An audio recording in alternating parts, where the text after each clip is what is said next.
It was a gigantic pale green worm, or centipede, as large around as a man and twice as long, with a disc-like, apparently eyeless, cilia-fringed head bearing a purple central orifice. It glided on its rear pairs of legs, with its forepart raised vertically, the legs, or at least two pairs of them, serving as arms. Along its spinal ridge was a curious purple comb, and a fan-shaped tail of some gray membrane ended its grotesque bulk. There was a ring of flexible red spikes around its neck, and from the twistings of these came clicking, twanging sounds in measured, deliberate rhythms. 804, Series 8, Episode 4, The Yekubian Empire. This episode is brought to you by FoundItemClothing.com and BunnySlippers.com. Subscribe to PGTTCM with DB Spitzer and Sara wherever you subscribe to podcasts. We use Podbean and Apple Podcasts. Check out our new website over at www.PGTTCM.com. Check out our new PGTTCM merch over at PGTTCM.threadless.com. Follow on Twitter, Facebook, and Instagram at PGTTCM, and YouTube at People's Guide to the Cthulhu Mythos. Written and edited by Daniel Spitzer. Audio by Sara and Daniel Spitzer. Music by Kevin MacLeod, including the following: The Chamber, Oppressive Gloom, and The Sky of Our Ancestors. Help the show by sharing, rating, liking, or 5-star giving wherever you listen to or rate podcasts. Support the show by hitting the Patreon button at pgttcm.podbean.com or by going to paypal.me/pgttcm. Buy a cool shirt from pgttcm.threadless.com. PGTTCM is a part of the Dark Myths Collective. Learn more at darkmyths.org. Greetings, listeners. We're back once again to talk to you about the Cthulhu mythos, its books, its monsters, its unfortunate human casualties, its timeline in general, and even its tangential bits like the Dreamlands, or things of a weird nature, or things that are Lovecraftian leaning, weird fiction, science fiction, horror. Learn of terrible meetings in lonely places, of cyclopean ruins and vast staircases that lead down to abysses of nighted secrets, of complex angles that lead through invisible walls to other regions of space and time, and of hideous explorations in remote and forbidden places, on other worlds, and in different time-space continua. From the creation of our galaxy to the death of the sun, this is an exploration of the Cthulhu mythos from the perspective of humans' concept of history. We are the People's Guide to the Cthulhu mythos. You can find us at pgttcm.com, pgttcm.podbean.com, and you can find us on Facebook, Twitter, Instagram. The People's Guide to the Cthulhu mythos starts now. The People's Guide to the Cthulhu Mythos. Season 8.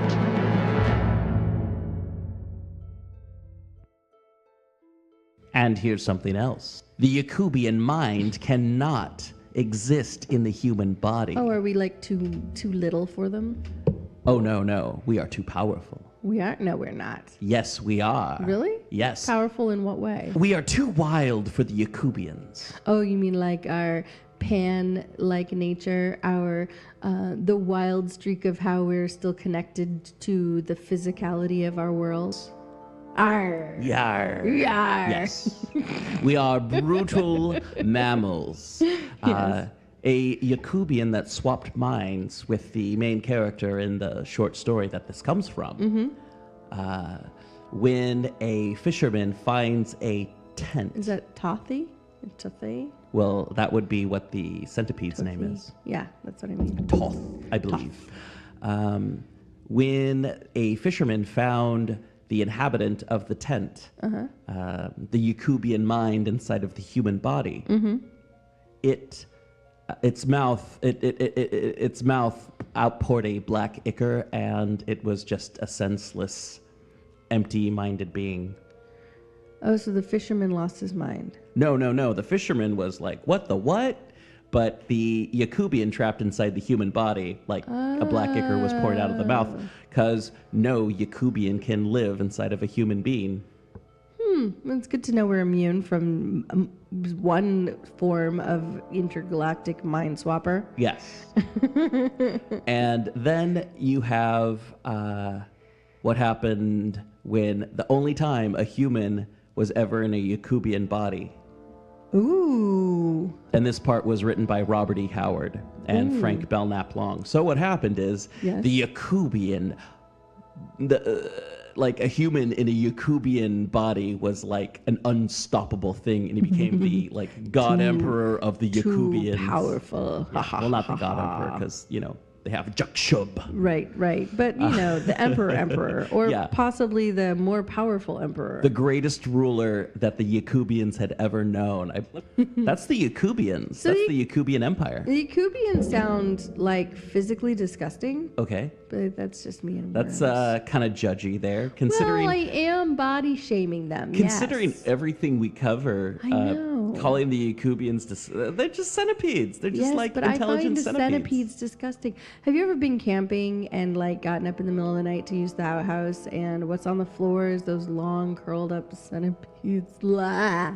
Sorry. Wow, you get to go camping where there's outhouses? I have, yes. Wow. In the past. Okay. This is a Girl Scout camp.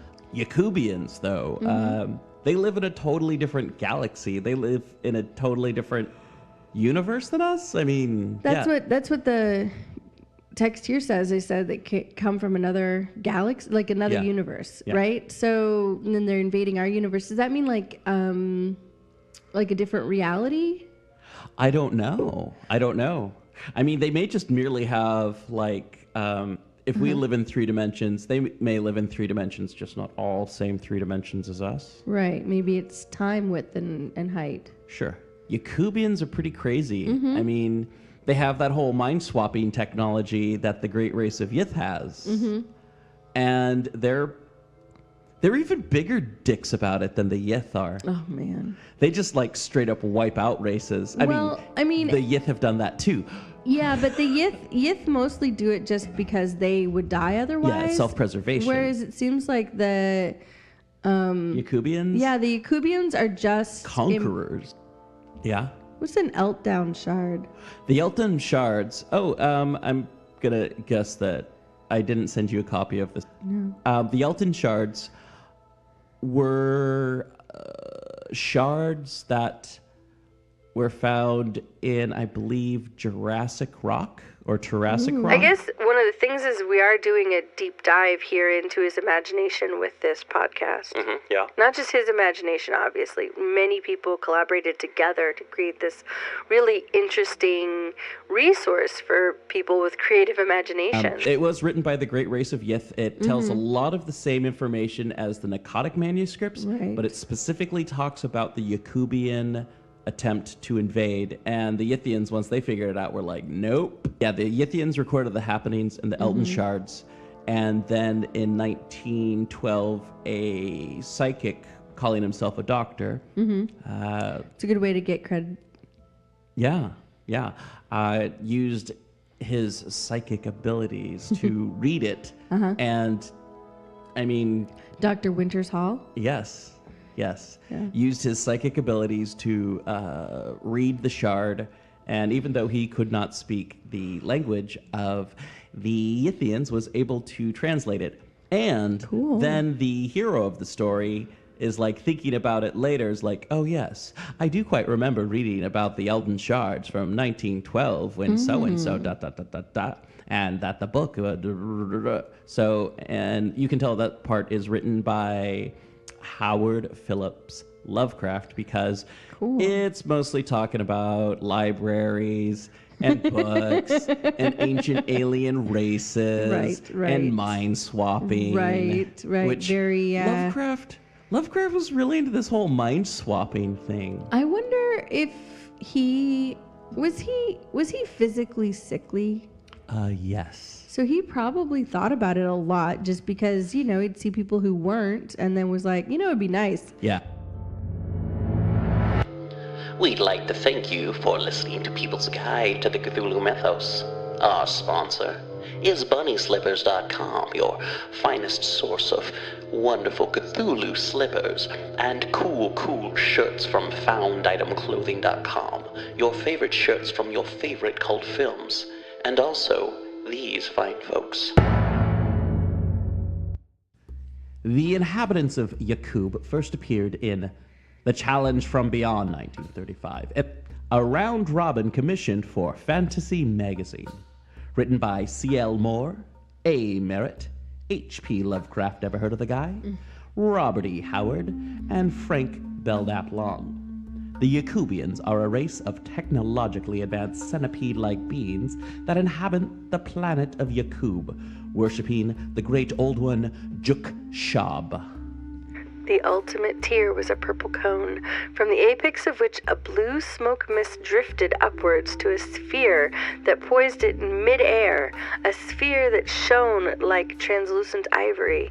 This, the deep-grooved memories of Thoth told Campbell, was the god of Yakub, though why the people of Yakub feared and worshipped it had been forgotten a million years.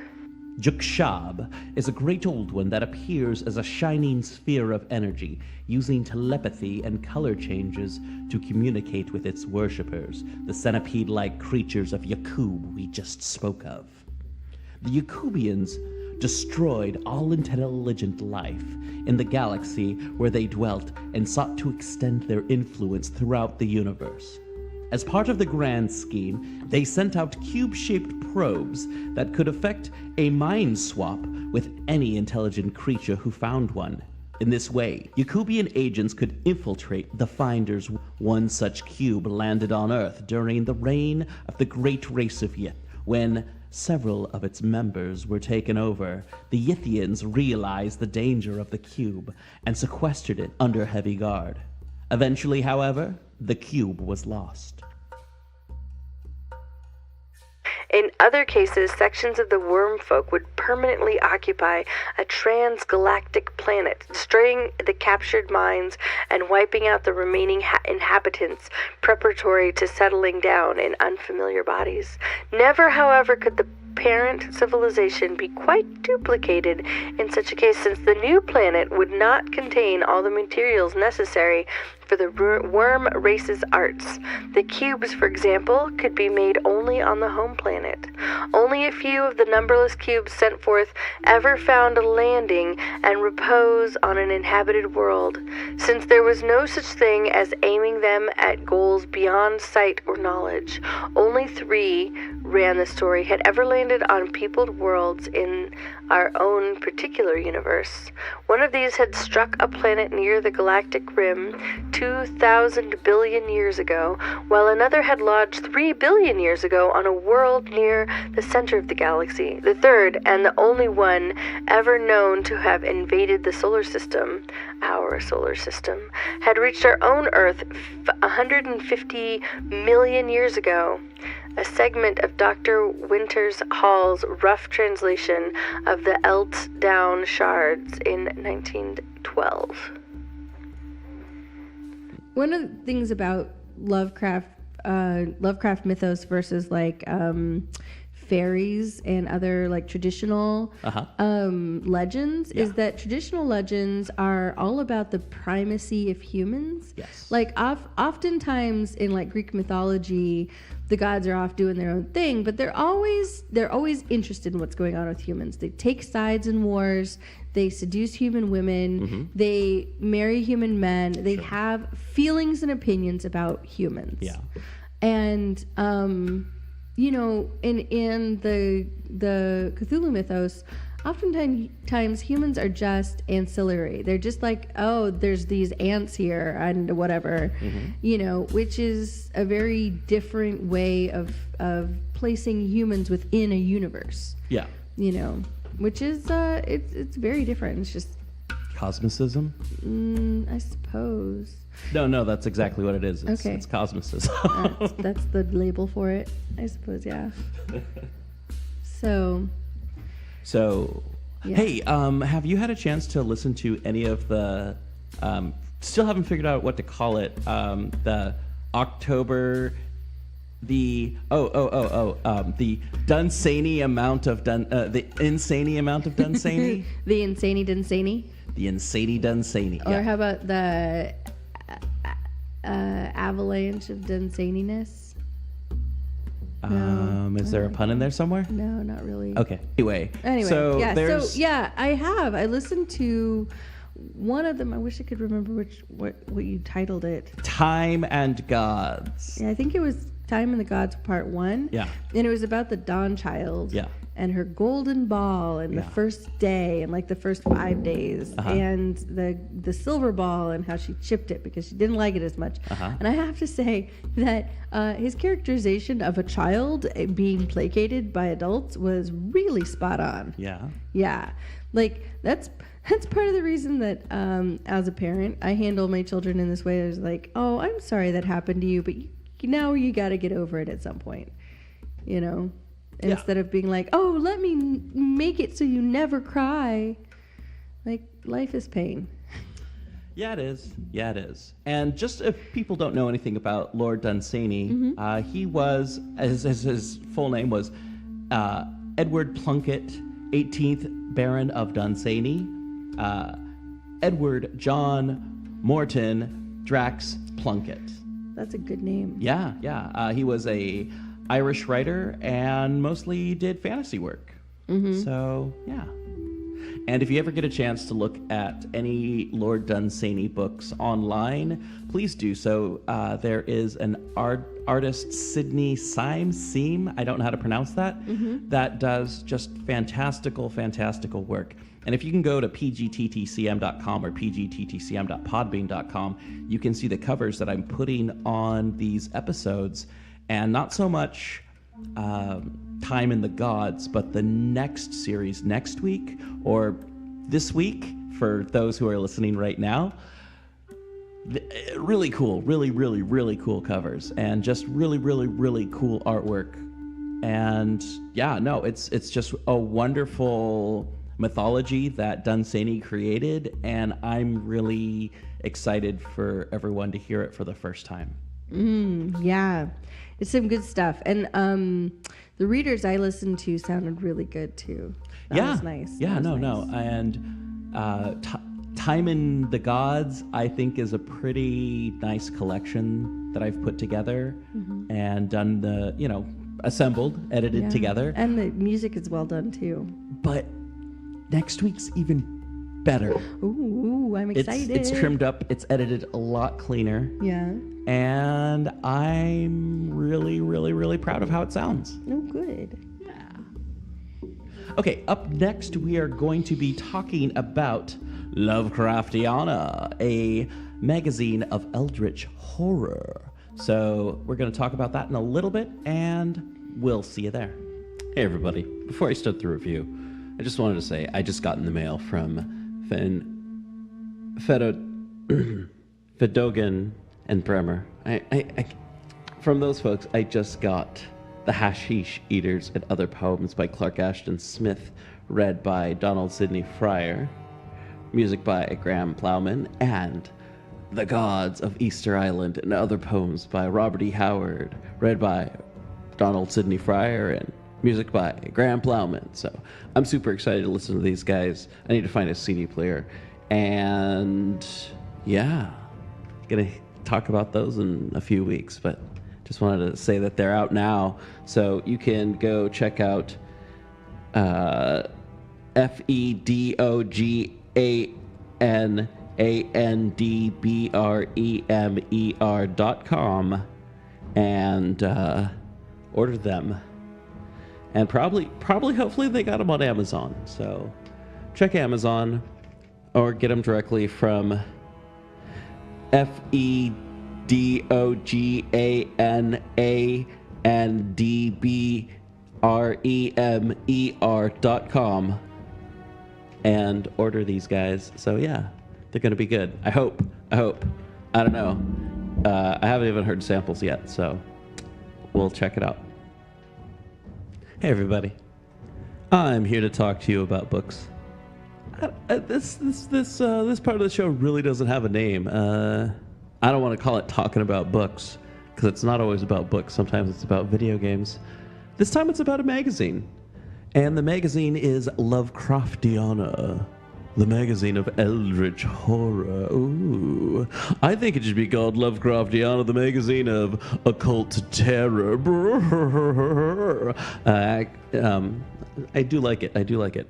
It is one of those print it as you need it kind of books, which, you know, do kind of drive me crazy at times. But this one's a pretty good one, except for one of the issues that I got. It's printed way larger than the other issue, or one issue's printed way smaller than the other issue. It's going to look funny on the shelf. And also, it's the resolution in the larger one is kind of weird in spots. And that you know, I got a background in graphic design. That kind of stuff like knocks me out of it. That may just be me. But besides that nitpickiness and the fact that the header's way bigger and the footer's way too small, and yeah, this kind of drives me a little crazy. Anyhow, but I do really like the stories that are in it and the poetry that's in it. It's a really good magazine. It's on Amazon and you should check it out. I really like Lovecraftiana and I would like to know more about it in the future. So I'm going to check it out and follow it on social media somewhere. But yeah, I'll find out where they're at on social media because I don't really see it anywhere in the book. So yeah, I'll find out where that's at. RoguePlanetPress@yahoo.com is how you get in contact with them if you want to try and send stuff to them. Editor is Gavel Chapman. And so far, they've had 3 volumes and at least 2 issues of that 3rd volume. Lovecraftiana, the magazine of eldritch horror, with titles like The Cult of Leshak, The Terror from Beyond, A Dormant Sense of Strangeness, and they've got all kinds of cool poems as well. So check out Lovecraftiana, the magazine of eldritch horror, or as I'm going to call it from now on, Lovecraftiana, the magazine of occult terror. Woo! I don't know what I'm going to call it, but it's probably going to be one of those two. Okay. All right, everyone. Thanks again for coming and listening to PGTTCM.com. Okay, let me try that again. Blah, blah, blah, blah. Blue, blue, blue. Boop. All right. Hey, everyone. Thanks again for coming and listening to People's Guide to the Cthulhu Mythos. I've been DB Spitzer. I've been Sara Fee. And keep it squiggly. And stay weird. Hey, yes. you know, before we're totally 100% gone, do you have anything that you want to shout out to the people who listen? Thanks for listening. Yeah. It's always so nice that we get to do this and people listen to it. It's really nice. It is really nice. It is really nice. And if you want to show your support, you can donate $1 or $5 to PayPal. .me/PGTTCM or click on the patron button. Or I really recommend just going and checking out the t-shirts. They are super cool. DB does an excellent job designing them. I love the series with the authors in the neon colors. It looks really neat. And we're still working on that coloring book. Yep. Still working on that coloring book. Yeah. All right. And thank you so much again. And if you want a sticker, message us and we'll send you where to send a self-addressed stamp envelope. Yeah. All right. Thanks again, everyone. Yes. Bye. Bye. People's Guide to the Cthulhu Mythos, PGTTCM.com, baby.